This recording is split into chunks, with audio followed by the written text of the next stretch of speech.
essa é uma pergunta que sempre tem alguém me fazendo, né? Como ficar livre da masturbação? Na maioria, quem me faz essa pergunta são pessoas do sexo masculino, mas também já fui perguntado por mulheres. Então é um problema que atinge as mentes de ambos os gêneros, né? E é interessante a gente saber, né, que o problema da masturbação é quando ela torna-se um escapismo, vira vício, né? Aí a pessoa, da mesma forma que quando você sente aquela dorzinha de cabeça, corre para tomar uma dipirona, quem se acostumou a fazer isso, muitas vezes o fator desestressante na mente de algumas pessoas é correr para se masturbar, né? E aquilo entra de forma subjetiva, sutil, na mentalidade da pessoa, a ponto que ela vai repetir isso muitas e muitas vezes e se tornando viciante, né? Então, como que a gente tem que avaliar isso? A primeira coisa é avaliar que cada caso é um caso. Uma coisa é um garoto, um adolescente, né, que está com seus hormônios à flor da pele e está se descobrindo e ele pratica a masturbação, né? Outra coisa é um homem casado ou uma mulher casada que tem o seu companheiro, que tem a sua companheira e ainda vive escapando por meio da masturbação, né? Acaba se tornando algo egocêntrico, visto que a pessoa já tem alguém que deveria se deliciar com ela, né? A Bíblia, ela menciona, por exemplo, no livro de Eclesiastes, é um livro que eu estou lendo agora, o livro de Provérbios também aconselha isso, que as pessoas se deliciem com o seu cônjuge, né? Ou seja, tenham uma vida sexual ativa. O apóstolo Paulo também disse isso, né? Ele disse para que as pessoas se pagassem na devida benevolência. A mulher pague ao marido, o marido pague à mulher em sua benevolência, né? Ou seja, isso é atitude sexual, né?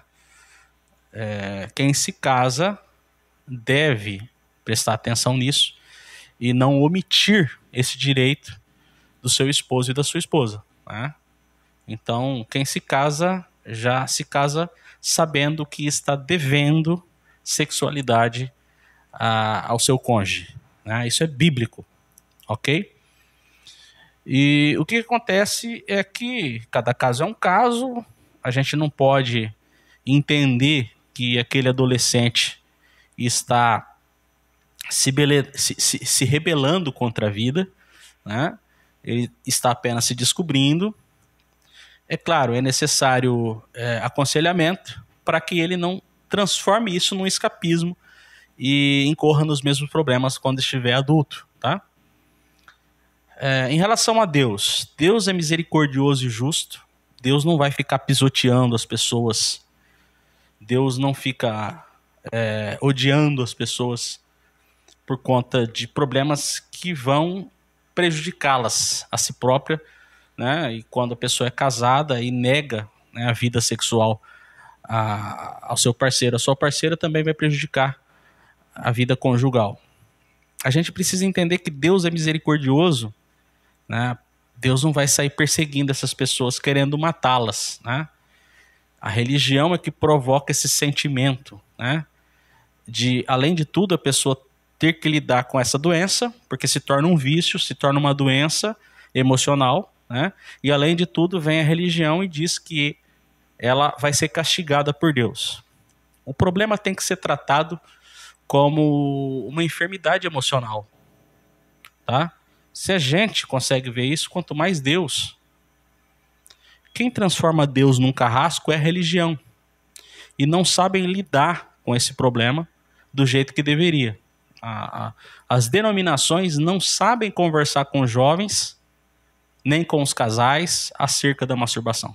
A verdade é essa. Fica muito mais simples para eles falarem que é pecado e que, se continuarem fazendo isso, Deus vai puni-las com o inferno. fica muito mais fácil para eles reduzir o assunto a esse nível. Mas se entrarem com profundidade, saberão aconselhar e até mesmo dizer o que deve ser feito para que isso possa ser corrigido. Então, no caso do adolescente que está se descobrindo, é preciso conversar com ele, né? No caso, ter essa liberdade para conversar e dizer, vai com calma quando você estiver se descobrindo na masturbação, porque isso pode se tornar um vício e isso pode atrapalhar o seu desenvolvimento, né? Para o adulto, você pode até aconselhar ele pedir ajuda, né? Procurar ajuda psicológica. Hoje os profissionais da área psicológica estão preparados para lidar com essa situação da forma mais profissional e ética possível. Não é errado uma pessoa que está com problemas emocionais procurar ajuda. Esse é outro tabu criado pela religião ou às vezes pela própria cultura familiar. Olha, procurar ajuda psicológica, psiquiátrica é coisa de doido. Não tem nada a ver. Procurar ajuda emocional é coisa de gente madura, que sabe reconhecer-se, que sabe observar-se. O primeiro passo para uma grande cura é reconhecer que às vezes eu preciso de ajuda em áreas da minha vida em que eu não sou suficiente. Mas a pessoa pode conseguir vencer um vício sozinho? Pode. Será muito difícil. Jesus disse isso, né? Se a tua mão te escandalizar, corta ela. Jesus não estava mandando a gente cortar a mão.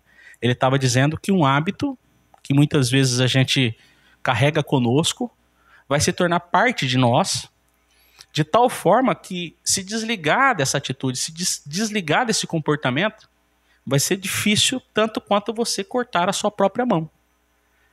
Ok? Então é possível alguém romper com comportamentos errados, com comportamentos viciantes. É possível fazer isso sozinho, mas é muito, muito difícil. E já que temos hoje pessoas na medicina emocional preparadas para isso, então a gente pode encurtar esse caminho. Ok? Então, no caso do adolescente, é aconselhá-los a ocupar suas mentes, né? A ocuparem as suas energias naquilo que é mais saudável, né? Para não descambarem, porque geralmente eles se auxiliam de pornografia para isso, né? Então, é interessante mostrar os perigos da pornografia a longo prazo. Uma educação quanto a esse assunto vai ser muito mais eficaz do que ficar falando que é pecado, né? E no caso do adulto, ele reconhecer que tem um problema a ser tratado e se não consegue tratar sozinho, procurar ajuda para isso, né? Como a religião trata? É o que eu disse aqui. A religião trata deste assunto simplificando ele, dizendo que é pecado e se não tomar cuidado, Deus vai punir e vai jogar no inferno. É a maneira como tratam pessoas enfermas, doentes emocionalmente. Isso é um vício, né? E o problema da masturbação consiste muito na culpa, né? Então a pessoa, ela se sente, após o gesto de masturbar-se, uma pessoa vazia. Ela sabe, geralmente, a pessoa sabe, né, em sua consciência que seria melhor ter vencido aquele momento, né? Ou seria melhor ter empreendido esse prazer a dois, né? Ter uma vida conjugal. O caso de pessoas casadas que praticam masturbação sempre acaba com um certo vazio após o gesto. No adolescente, às vezes, esse vazio é provocado por aquilo que ele ouve, né, na igreja. Você que comete masturbação, você está fazendo com que a presença de Deus saia de você. E geralmente é mais culpa relacionada à religião, né? Então, toda a prática da masturbação termina, né, na mente da pessoa com uma coisa já pré-definida, ou pela religião, ou pela própria cultura, ou por sua própria consciência. Sempre que um ato de masturbação termina, a pessoa vai ter aquele período de pensar. E geralmente a pessoa pensa que seria melhor ter evitado. Então, a religião trata de uma forma totalmente errada esse assunto, né? Eu não vou generalizar, de repente tem um pessoal aí que já está sabendo lidar com a situação, mas de forma geral não sabem lidar, né? E o que o Evangelho diz a respeito desse assunto, eu quero fechar com um texto aqui, um texto muito conhecido, em Filipenses capítulo 4, versículo 8, que diz assim, ó: quanto ao mais, irmãos, tudo que é verdadeiro, tudo que é honesto, tudo que é justo, tudo que é puro, tudo que é amável, tudo que é de boa fama, se há alguma virtude, se há algum louvor, nisso pensai. A ocupação da mente, a ocupação da consciência, naquilo que é de fato eficaz e soma, né? É o que a gente deve fazer trazer como alvo, como objetivo na nossa vida, né? Então, a partir do momento que a gente se ocupa, né, na disciplina, se ocupa no que é bondade, no que é justiça, no que é verdade, no que é lealdade, no que é empatia, o ocupar-se, né, mentalmente e também de forma postural, né, tanto na postura como na mente, como comportamental, ocupar-se naquilo que é útil, já vai ser em si mesmo um excelente remédio contra todos os vícios da vida. Tá certo? Então, é isso, né? Você que percebe-se como doente emocionalmente em relação à masturbação, né? No seu caso, é um caso que precisa ser tratado, tá? Não se enxergue como uma pessoa odiada por Deus. Se a gente consegue entender quanto mais o Senhor, que é misericordioso e bom, e se você não consegue se desvencilhar de tudo aquilo que acarreta a masturbação, que geralmente vem acompanhada de pensamentos adoecedores, né? Na atualidade, essa facilidade com a pornografia, né?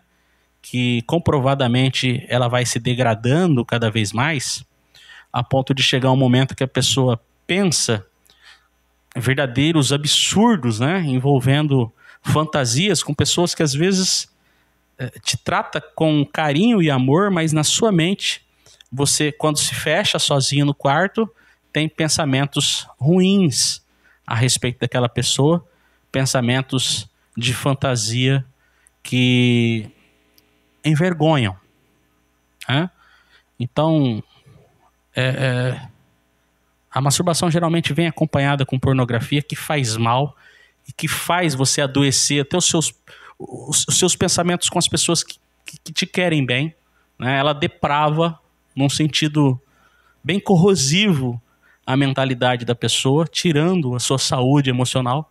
Então procure ajuda, tá? E os adolescentes que estão incorrendo nisso já vão preparando-se mentalmente para que isso não continue a ponto de se tornar um vício e um escapismo. Um grande abraço.